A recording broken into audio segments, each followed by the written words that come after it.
poquito de su capítulo, un minutito, o sea que va a ser una cosa corta, pero yo creo que sí que nos va a dar un buen sentido, nos va a dar una buena idea de lo que hay en el libro y también de por qué este libro, ¿no? Entonces, quizá empezando un poco por lo que dice Ronald Epstein, que nos ha hecho el prólogo, ha hecho un prólogo muy bonito, y él dice que empieza diciendo esto, ¿no? De que mindfulness es algo natural, que es compatible con todas las tradiciones espirituales y psicológicas y que es algo que nos ayuda a moderar las emociones y a adoptar una actitud de amabilidad, ¿no? De alguna manera amigarnos con nosotros mismos y con los demás. Y la idea de hacer este libro y la realización de este libro es fruto de un esfuerzo colectivo de 9 autores, que están todos aquí, ¿no?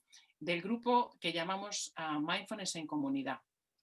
Y esto surgió porque todos hemos visto que cuando terminamos el curso de 8 semanas de MBSR, todos somos profesores de MBSR, que es el programa de reducción de estrés basado en mindfulness, creado por Jon Kabat-Zinn, como muchos de vosotros sabéis. Pues lo que hemos visto es que las personas que vienen al programa siempre preguntan, bueno, ¿cómo podemos profundizar? ¿Cómo podemos continuar y seguir aprendiendo más? Y la idea también de conservar el grupo, que es muy potente y muy poderosa a la hora de practicar, ¿no? Entonces, a partir de ahí surgió esta iniciativa que llamamos Mindfulness en Comunidad y desde 2015 la hemos estado haciendo todos los jueves. Primero la hemos estado haciendo presencial y ahora, desde que tenemos la pandemia, pues la estamos haciendo online. Y en un trimestre de 2015, creo que fue 2015, no, fue 2017, uno de los temas, o el tema de ese trimestre fue las actitudes de mindfulness. Y nos pareció que era un tema muy importante, porque ahora que mindfulness se está popularizando, que se habla tanto de mindfulness, pues a veces es fácil que mindfulness se quede solamente en esto de la observación y de la atención. Y mindfulness es mucho más que eso, es mucho más que atención, ¿no? Como dice Mathieu Ricard, podríamos llamar mindfulness como una atención afectuosa. Es decir, que no es solamente una observación fría de lo que ocurre, sino que la actitud con la que lo hacemos es muy importante, es una base, es una cosa fundamental. De hecho, seguramente muchos de vosotros habéis oído como Jon Kabat-Zinn en sus libros y en sus charlas habla muchas veces de que no hay mindfulness sin heartfulness, sin esas actitudes del corazón de las que ahora vamos a hablar. Entonces nos pareció muy importante ahora que se está popularizando cada vez más esto de mindfulness, que habláramos de esto, hacer un libro reuniendo pues las ideas que dimos en esas clases y haciendo también las grabaciones para que podamos hacer las meditaciones que hicimos a raíz de esos temas en esas clases. Entonces hay un capítulo, y son pequeñitos, hay un capítulo por cada actitud y viene también con su grabación, ¿no? Entonces, ¿qué más cosas deciros? Decir que también, ¿no? Que esto de las actitudes de mindfulness es, y lo vais a ver ahora cuando cada uno lea un trocito de su capítulo, ¿no? Que es como una invitación a estar con todo lo que está tal cual es, ¿no? Como sabemos, mindfulness es la capacidad que todos ya tenemos y lo que hacemos con por ejemplo, con MBSR o cualquier otra intervención en mindfulness es cultivar esta capacidad para que podamos también estar con lo agradable, con lo bello, pero también con los momentos dolorosos y difíciles, ¿no? Y aprender a vivir con todo ello por igual, ¿no? Citando quizá a Rilke, que decía esto de que deja que todo suceda, la belleza y el terror. Tú solo sigue. Ningún sentimiento es definitivo.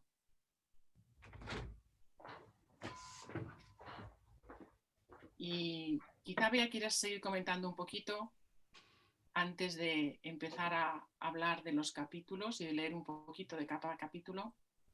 Gracias, Carola. Bueno, pues siguiendo un poco con estas palabras generales sobre el libro, a lo largo de la lectura del libro, pues es posible también que nos demos cuenta de que estas actitudes que parece que están separadas, porque las palabras y el lenguaje separan la realidad, pues nos encontremos con que practicando cada una de las actitudes es como si entrásemos en la misma habitación, que es la habitación de la conciencia. Una vez dentro de esta habitación es posible ya que nos movamos por ella y que nos vayamos encontrando que practicar una actitud nos lleva directamente a la otra, ¿no? Y que cada una de ellas puede ser vivida también como como preguntas, ¿no? Como preguntas, como cuestionamiento de cómo elijo vivir este momento, cuál va a ser mi actitud, con paciencia o confianza, o puedo abrir mi mente como si fuera la mente de un niño, la mente inocente, para ver las cosas como si fueran la primera vez, o puedo permitirme no juzgar nada o tener paciencia para sostener esta pregunta que ahora mismo no soy capaz de contestarme. Y así sucesivamente, abrirnos a cada instante y volvernos a preguntar, y en este instante, y en este instante, ¿cómo elijo vivir esto? ¿Con qué actitud? Y permitiendo ese flujo que es imparable del momento presente, uno detrás de otro. De forma que esa sucesión de momentos realmente es nuestra vida. En el libro, cada una de las autoras y autores, pues hemos revisado un capítulo, el capítulo que en aquel trimestre nos había correspondido también explorar en más profundidad una de estas actitudes. De hecho, aquí en esta reunión hay algunas de las personas que nos han acompañado todos estos años en el espacio de Mindfulness en Comunidad, y quizá recuerden, ¿no?, este trimestre de 2017. Cada uno de nosotros hemos revisado más en profundidad una de estas actitudes, y además en el capítulo dejas un poco la impronta de que cada uno lo hace a su estilo, con su forma, con su estilo personal, pero también compartimos pues algún poema o alguna historia de vida que nos ha resultado inspiradora y que nos ha ayudado a lo mejor a la comprensión del capítulo en sí, ¿no? Y podemos leer este capítulo de un tirón, o este libro, o podemos también elegir a lo mejor alguna de las actitudes, porque en ese momento en nuestra vida es lo que nos está llamando o nos está evocando, ¿no? Eso es algo que da como libertad también al libro. También podemos elegir, porque en el libro cada uno de nosotros hemos grabado prácticas que tienen que ver con la actitud que hemos explorado en más profundidad, y esas prácticas están colgadas en un enlace que viene en el libro, en la editorial, a la que tenemos que agradecer también a Gaia toda su preocupación porque este libro saliese adelante.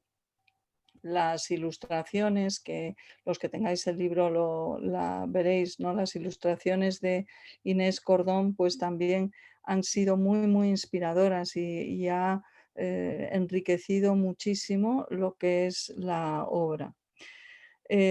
Carola comentaba antes el prólogo de Ronald Epstein, que que es unas palabras muy bonitas las que dedica al libro, y él dice, te sugiero que leas el libro una vez o alguna más, y quizá que puedas descubrir una pequeña joya y llevarla contigo durante un día, una semana, un año, el tiempo que tú quieras, ¿no?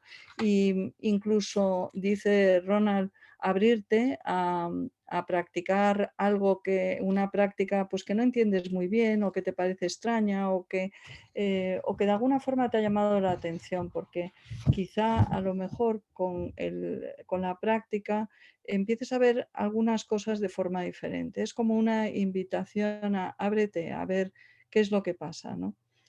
Y bueno, terminando un poco esta introducción general, y antes de que pasemos a decir algunas palabras sobre cada uno de los capítulos, em, invitarnos a lo mejor a elegir la actitud de este momento, de este preciso instante. Y a manera de un hilo, invitarnos a elegir la actitud del instante siguiente y del siguiente y del siguiente, como si fuera el hilo del que nos habla el poema de William Stafford, tal y como es. Y Stafford dice, hay un hilo que sigues y va entre las cosas que cambian, pero él no cambia. La gente se pregunta, ¿qué persigues? Y tienes que explicar sobre el hilo. Pero no es fácil para los demás verlo. Mientras lo sostengas, no puedes perderte. Las tragedias se suceden, las personas se dañan y tú sufres y envejeces. Nada de lo que hagas puede hacer parar el paso del tiempo. Nunca te sueltes del hilo. Y de esta manera, cada persona del equipo de Mindfulness en Comunidad va a compartir como si fueran las cuentas únicas de un precioso collar, cada una de las frases o de los párrafos que le ha inspirado en la elaboración del capítulo.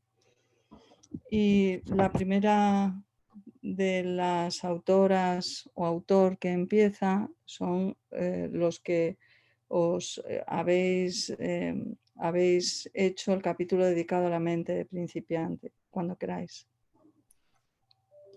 Gracias, Bea.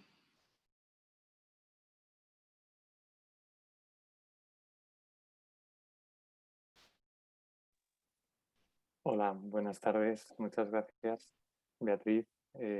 Este capítulo de Mente de Principiante lo elaboró Gaetán y después entré yo a echarle una mano. Entre los dos le dimos la forma final. Y pasamos entonces ahora a leer algunos fragmentos breves de cada capítulo para que podamos tener un regusto, ¿no? de lo que se habla a lo largo del libro. El primero de los temas es el de mente de principiante, como he dicho, y este breve párrafo va en consonancia con esto. Dice así: es frecuente que nos encontremos atrapados en nuestra manera de entender el mundo, en nuestras expectativas acerca de cómo deberían ser o cómo deberían evolucionar las cosas, enganchados en una fricción interna o en una franca lucha externa con la realidad del momento. De alguna manera, es como si no nos percatáramos de que la realidad es la que es y como es, y nos empeñáramos en que sabemos cómo son las cosas, a pesar de que la realidad nos muestre lo contrario. Como decía Epstein, que hemos mencionado ya, para los expertos muchas veces no es fácil darse cuenta de que sus conocimientos limitan su comprensión. Mente de principiante es, así, abrirse a la flexibilidad del no saber y al amplio y desconocido abanico de nuevos aprendizajes y vivencias. Gaetán. Gracias, Jesús. Para seguir otro fragmento de este primer capítulo, queríamos compartir también con vosotros. De lo que estamos hablando es de una estrategia a largo plazo para cultivar nuestro corazón y mente, para aprovechar realmente al máximo la capacidad de la mente humana, dice Alan Wallace. La mente de principiantes podría entenderse como un libro para escribir. Las páginas ya pasadas han sido escritas por lo ocurrido y nos entrenamos a permitir que cada nueva página permanezca en blanco hasta ser escrita, sin permitir que la proyección de lo conocido se imponga a la naturaleza cambiante del momento. Ahora va a leer una frase o una pequeña píldora de su capítulo, Carola García, que es el no juzgar. Muchas gracias. Y en el libro dice: Mindfulness nos invita a parar y mirar otra vez para que nuestras elecciones sean más conscientes. Esto conecta con la mente del principiante que acabamos de leer. Si en nuestra relación con la realidad podemos ver nuestros juicios y hacerlos conscientes, tenemos la posibilidad de ver si los aceptamos como reales o no, si nos dejamos guiar por ellos o no. Podemos mirar otra vez y ver muchas más opciones que la de siempre, y la vida puede hacerse más rica e interesante. Al meditar, podemos reconocer esos juicios en el momento que surgen y ver cómo evolucionan, cómo surgen, se quedan, se van, y así quizá ya no nos arrastran tanto y podemos empezar a tocar la serenidad que surge de esa observación amable de lo que ya es. Podemos hacer las paces con la tendencia natural de la mente a resolver, juzgar y fortalecer una y otra vez con la práctica nuestra capacidad de verlo sin más y escuchar qué surge en este espacio de la conciencia. En las tradiciones contemplativas la mente es un sentido más. Podríamos decir que igual que entran sonidos por los oídos, entran pensamientos a la mente. Y que como especie humana tenemos la increíble facultad de sostener esa mirada, que podemos conectar con esta capacidad de ver los pensamientos como eventos mentales que aparecen y desaparecen. Eso es lo que hacemos cuando meditamos. Cultivamos nuestra capacidad de atestiguar, de ver sin enjuiciar lo que va pasando, de notar sin añadir emociones, pensamientos, pero tampoco quitándolos. Y el siguiente capítulo es el capítulo de la aceptación y nos va a leer su autora, que es Blanca Amador. Bueno, pues de la aceptación, deciros, medio leyendo, medio contando, que en realidad no es más que un reconocimiento activo de que las cosas son como son. O sea, que es algo bastante obvio, pero y poder parar a estar con ello. Porque la realidad es bastante terca, ¿no? Esto lo sabemos todos, y resistirnos es una de las causas del desgaste y del sufrimiento emocional. Entonces, a mí me parece importante, que no significa resignarse, que no significa que uno tenga que estar de acuerdo, que no significa que no intentes cambiar las cosas en caso de que sea posible. Pero sabemos que en cualquier proceso de cambio, tan importante es saber dónde quieres ir como saber dónde estás para dar el primer paso. Y a mí me recuerda mucho a cuando uno está haciendo senderismo y anda perdido, lo importante que es pararse y aceptar dónde está, aceptar cómo está, reconocer dónde está y muy conscientemente poder seguir. Y ese es el primer punto de partida. Y esto nos incluye a todos, nos incluye a nosotros mismos en esta aceptación de lo que nos gusta y lo que nos disgusta, y que, como dice Thich Nhat Hanh, ser hermoso significa ser tú mismo, que no necesitas ser aceptado por otros, que necesitas ser aceptado por ti mismo. No está mal, a ver si podemos. Y le doy el paso a Carmen para que nos ayude a dejar ir las cosas.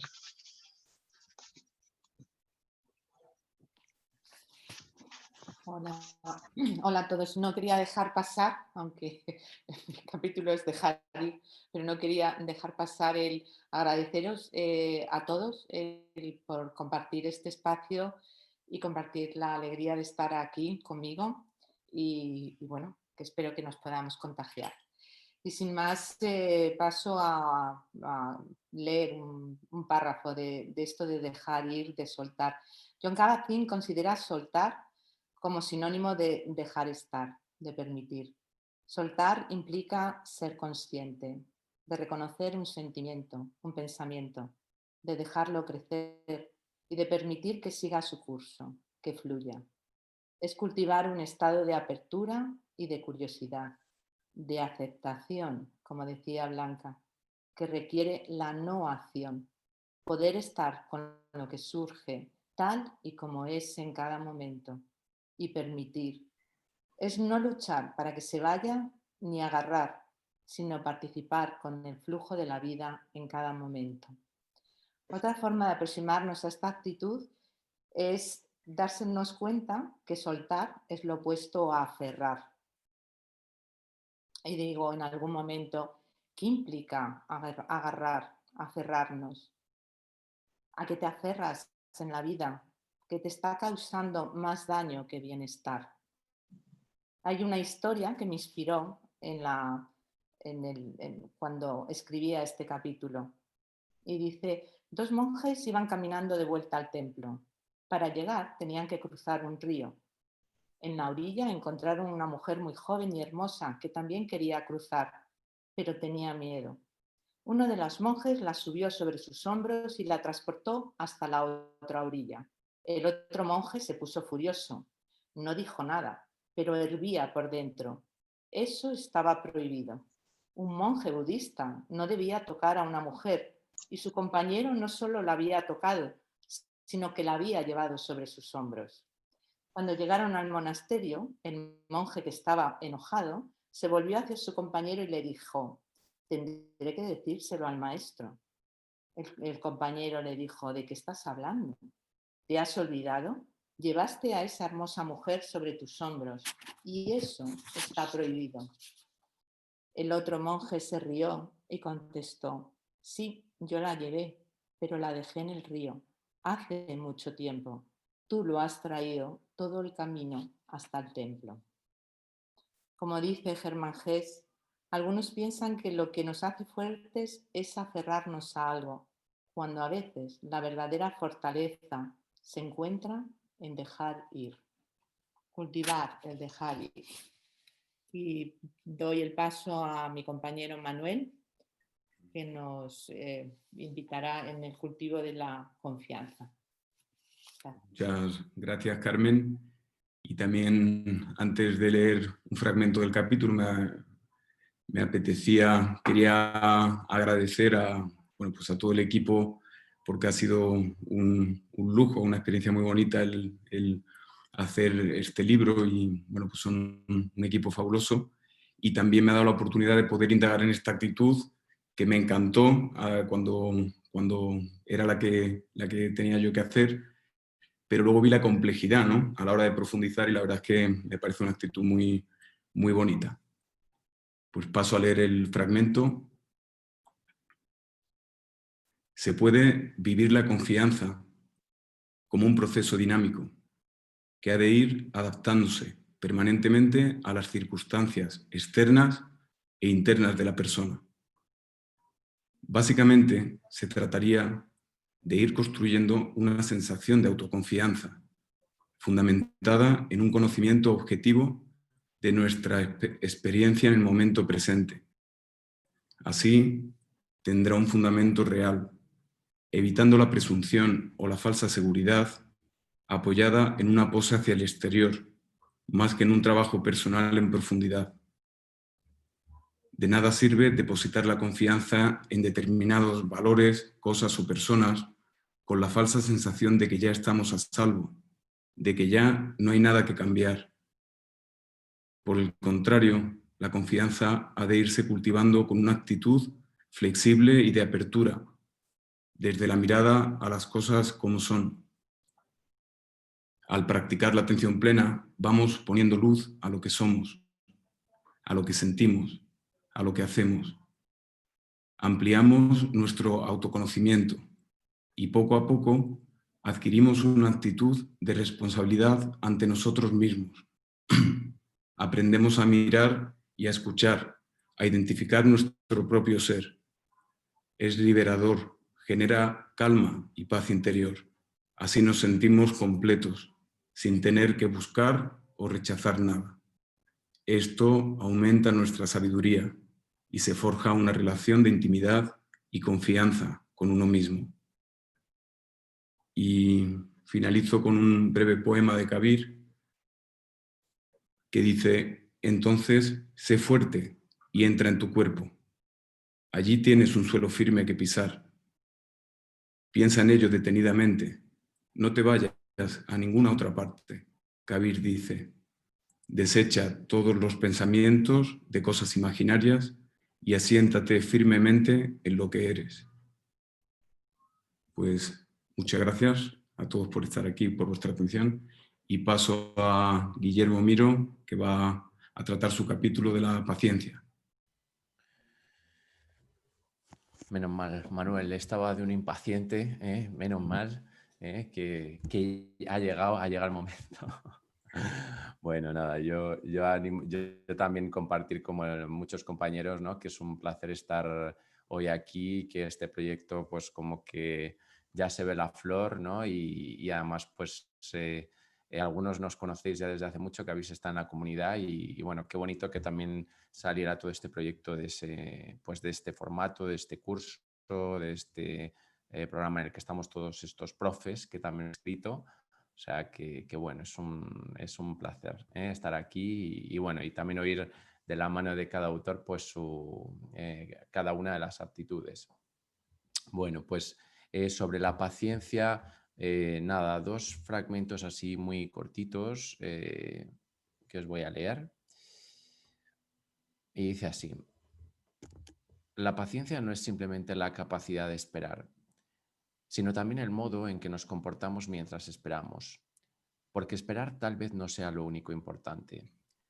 La forma en que vivimos, en el que los acontecimientos se suceden, es la forma en que vivimos el tiempo en el que los acontecimientos se suceden es crucial para cultivar esta cualidad. Podemos esperar sumidos en el enfado y la angustia u optar por hacerlo con serenidad y sosiego. Cuando descubrimos que la vida no es tan urgente y que podemos elegir entre hacerlo ahora o más tarde, nos sentimos bien y tenemos una sensación de control sobre nosotros y el mundo que nos rodea. Por el contrario, cuando nos sentimos inmersos en la rueda de actividades, quehaceres y compromisos diarios, nos alejamos de esta sensación y perdemos confianza en nosotros mismos. Precisamos de recursos propios que nos ayuden a parar y a crear espacio para cultivar el arte de la espera. La práctica de mindfulness nos ayuda a tomar conciencia de nuestros impulsos y anticipaciones con mayor claridad y a prevenir situaciones de estrés y ansiedad. Con ella aprendemos a responder sin necesidad de reaccionar de forma automática a los estímulos y acontecimientos que surgen en nuestro día a día. Y os voy a leer una poesía final que aparece que, bueno, pues es de Juan Ramón Jiménez y dice así: no corras, ve despacio, que donde tienes que ir es solo a ti. Ve despacio, no corras, que el niño de tu yo, recién nacido, eterno, no te puede seguir. Si vas deprisa, el tiempo volará ante ti como una mariposilla esquiva. Si vas despacio, el tiempo irá detrás de ti como un buey manso. Y sin más, pues doy paso a mi compañera Ainhoa, a nuestra compañera Ainhoa, que va a leernos sobre no forzar, la actitud de no forzar. Muchas gracias, Guillermo, y comparto la alegría del resto de compañeros y de todos los que estáis aquí hoy en la presentación del libro. Y a mí me ha tocado escribir y trabajar y pensar y practicar sobre el no forzar o sobre la actitud de no forzar, que sugiere soltar el esfuerzo o el empeño que ponemos en que los acontecimientos sucedan de una determinada manera. Pone el énfasis en no esforzarse por alcanzar resultados o por conseguir objetivos, calmar un dolor o tranquilizarse o hacerse mejor persona, y en aceptar las cosas tal y como son y como se van presentando, en dar espacio y permitir aquello que tiene lugar. Sería una forma de contrarrestar la tendencia natural hacia hacer constantemente algo, hacia la búsqueda de algo mejor para el futuro o la evitación de lo que está sucediendo en el presente. Y por dar algún apunte neurobiológico, que también están incluidos en este libro, esta actividad o esta actitud aparece frecuentemente en todas las mentes humanas, las descubrimos de forma inconsciente luchando contra aquello que nos abruma. Y también nos encontramos en momentos de malestar absortos en este malestar, sin ser capaces de prestar atención a lo que está sucediendo a nuestro alrededor. Quizá estemos forzando. ¿Y qué es lo que se ha relacionado? ¿Qué estructuras o qué actividad funcional en el cerebro se ha relacionado con esta actividad? La red neuronal por defecto se ha implicado en ella. Es una red funcional que está activada cuando las personas tenemos este vagabundeo mental o la mente está haciendo esto sin que nos demos cuenta. Y sin embargo, se desactiva cuando hacemos tareas que requieren atención, sean perceptivas o sean motoras. La actividad de la red neuronal por defecto se ha relacionado con enfermedades neurológicas y también con problemas de salud mental. Y la práctica de mindfulness y el cese del esfuerzo, el estar abiertos de forma atenta a la experiencia presente, sin juicio y de forma amable, se ha relacionado con disminución de la actividad de esta red neuronal por defecto, no solo mientras meditamos, sino también en estado de reposo. Y esto podría explicar, en parte, los efectos saludables de la práctica de mindfulness. Bueno, traía aquí alguna píldora también de esta parte. Y sin más, doy el paso a Ángela Palau, que va a introducirnos algo sobre la gratitud. Bueno, creo que hablar de la gratitud es como ya habían empezado mis compañeros a hablarla, ¿no? Y que es algo que se siente como en el cuerpo, ¿no? Y es una sensación de bienestar en el cuerpo.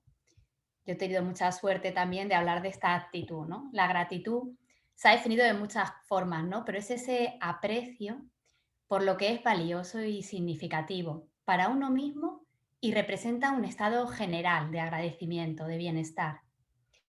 Cuando leemos, esto puede surgir de la pregunta ¿cómo podemos cultivar este estado de agradecimiento? El movimiento de traer la atención plena al instante presente de nuestra vida es un movimiento necesario para posibilitar que surja el aprecio por lo valioso que hay en ella. Es por ello por lo que la gratitud está estrechamente relacionada con nuestra capacidad de estar presentes y de apreciar lo que tenemos ahora, en lugar de preocuparnos por lo que no tenemos o lo que nos gustaría conseguir. Y cultivar una apertura a la gratitud también nos ayuda a ser más conscientes de lo que nos ofrece la vida que nos rodea. Así que os invito a estar presentes y a conectar con esta sensación o emoción que le sienta también al cuerpo. Recordar que la gratitud hay reciprocidad y que siempre es algo que se contagia. Y sin más, paso a dar la voz a Beatriz Rodríguez Braiga para hablar de otra que es la generosidad. Gracias, Ángela, y gracias a todos los que estamos aquí. La generosidad como actitud de mindfulness se refiere a la actitud cálida y amable tanto en el dar como en el recibir. Tiene que ver con soltar, con dejar ir, pero también con dejar venir, con permitir que ocurra lo que está sucediendo, con aceptar las cosas tal y como son. La actitud de la generosidad verdadera implica que ese movimiento de dar y recibir no se refiere a un yo, sino que es un movimiento natural. Implica que detrás del acto generoso no hay la intención de conseguir buenos resultados o de obtener un beneficio personal. La generosidad solo es una verdadera actitud de mindfulness cuando se inspira en el reconocimiento de la necesidad que tenemos de permitir ese flujo natural de dar y recibir en la vida. Y cuando con ella estamos cultivando también el desapego, el no aferrarnos tanto a las cosas materiales como a nuestras ideas, a nuestras creencias o a un círculo pequeño de personas próximas. Cultivando la actitud de generosidad es posible disfrutar de la alegría que se transmite al otro.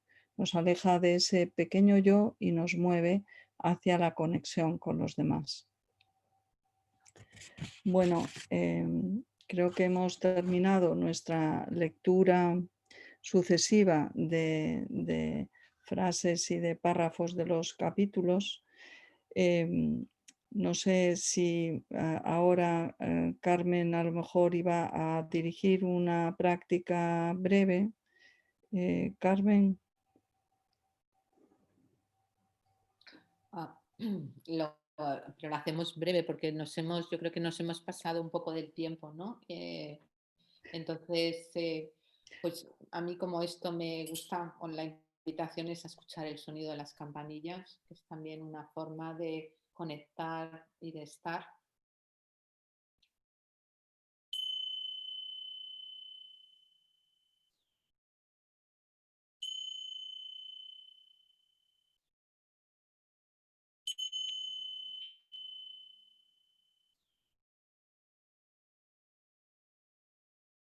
y poder en los próximos minutos conectar con uno mismo. Hemos estado atentos a las palabras de las diferentes personas para profundizar en las diferentes actitudes. La invitación es ahora inspirar y expirar, conectar con la respiración.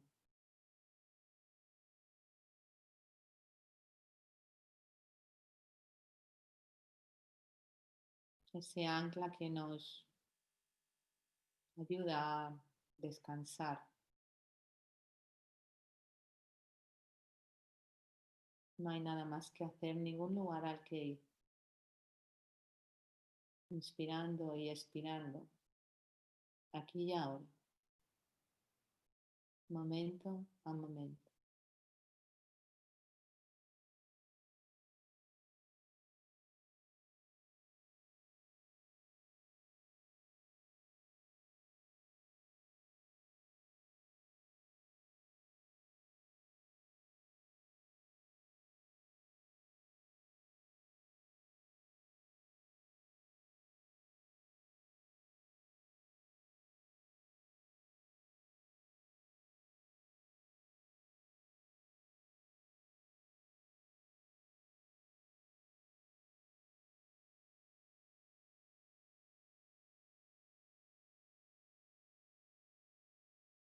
Si notas que la mente se encuentra inquieta o conecta con alguna emoción predominante o quizás se ha ido entretenida por alguna historia, es darse cuenta, reconocer y con amabilidad, cultivando esa actitud de amabilidad, de ternura, traer de vuelta la atención a la inspiración, a la expiración.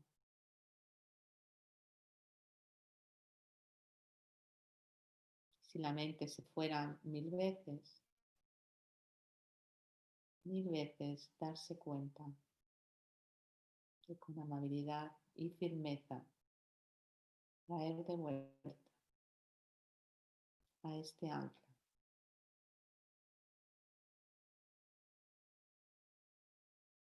Reconociendo el enfado quizás, reconociendo la crítica, soltando todo aquello que no es necesario y traer de vuelta la atención a esta inspiración, a esta expiración.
Podemos hacer 2 o 3 respiraciones profundas hacer algún movimiento de manos, abrir los ojos, aquellos que los tengáis cerrados, conectar con todos nosotros, con esa multitud de pantallas y de caras